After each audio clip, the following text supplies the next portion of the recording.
जय माता दी। आज हम सुनते हैं माँ ब्रह्मचारिणी की कथा। माँ ब्रह्मचारिणी स्वरूप का रहस्य। देवी दुर्गा के 9 अवतारों में से दूसरे अवतार को माता ब्रह्मचारिणी के नाम से जाना जाता है। देवी के इस अवतार की पूजा नवरात्रि के दूसरे दिन की जाती है। माँ का नाम ब्रह्मचारिणी 2 शब्द ब्रह्मा और चारिणी से मिलकर बना है। जहाँ ब्रह्मा का अर्थ है तपस्या, वहीं चारिणी का अर्थ है आचरण करने वाली। अर्थात ब्रह्मचारिणी का शाब्दिक अर्थ है तप का आचरण करने वाली। महादेव को अपने पति के रूप में पाने के लिए की गई कठोर तपस्या के कारण ही देवी के ब्रह्मचारिणी स्वरूप का आविर्भाव हुआ था। तो आइए जानते हैं माँ ब्रह्मचारिणी के तप की अनन्य कथा। देवी ब्रह्मचारिणी का स्वरूप अत्यंत शांत एवं मनोरम है। उनके दाएं हाथ में जप की अक्षयमाला और बाएं हाथ में कमंडल सुसज्जित है। इस स्वरूप में माता बिना किसी वाहन के नजर आती है। नवरात्रि के पावन त्योहार के दूसरे दिन माता ब्रह्मचारिणी की विधि पूर्वक पूजा होती है। देवी ब्रह्मचारिणी के महात्म्य की कथा महादेव के प्रति उनके प्रेम और निष्ठा से जुड़ी हुई है। माँ दुर्गा का यह अवतार मनुष्य को निष्ठा और वैराग्य की सीख देता है। उनकी महिमा की इस कथा का वर्णन देवी भागवत महात्म्य और मार्कंडेय पुराण के कुछ अंशों में मिलता है।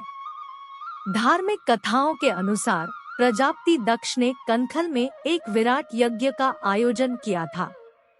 महादेव के प्रति मन में विरोध और ईर्ष्या का भाव होने के कारण उन्होंने महादेव और देवी सती के अलावा उस यज्ञ में सभी को आमंत्रित किया।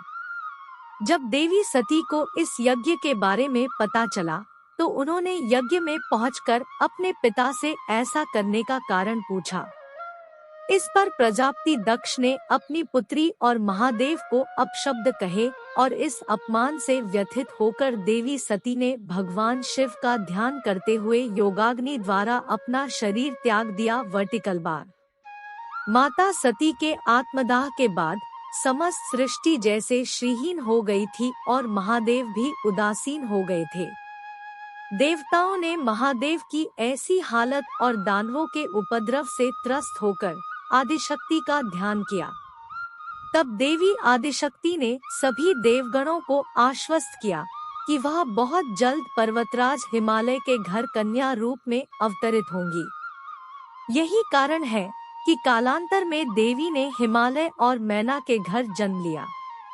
पर्वतराज की पुत्री होने के कारण देवी पार्वती शैलपुत्री कहलाई।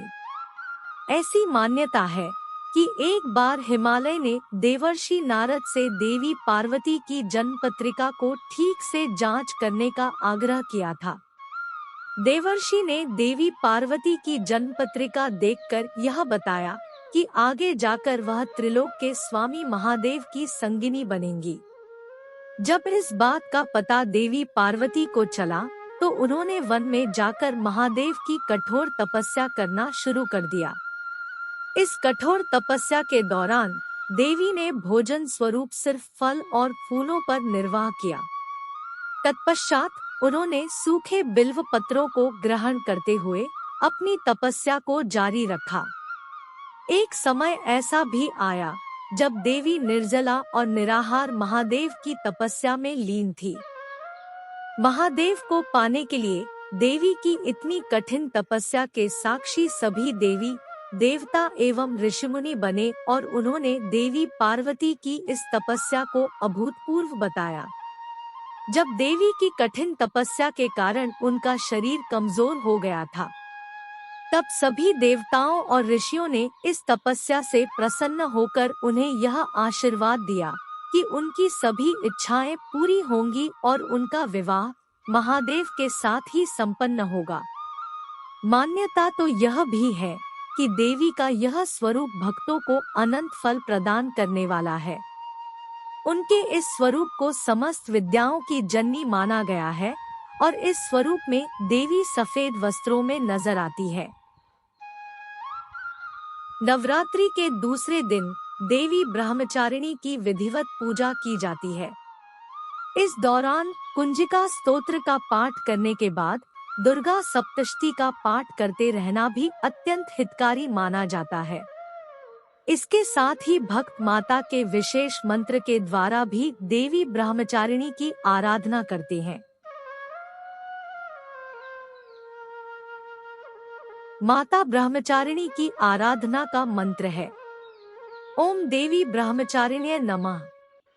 अर्थात जिन देवी का ओंकार स्वरूप है उन सर्वोत्तमा देवी ब्रह्मचारिणी को हम सभी नमस्कार करते हैं।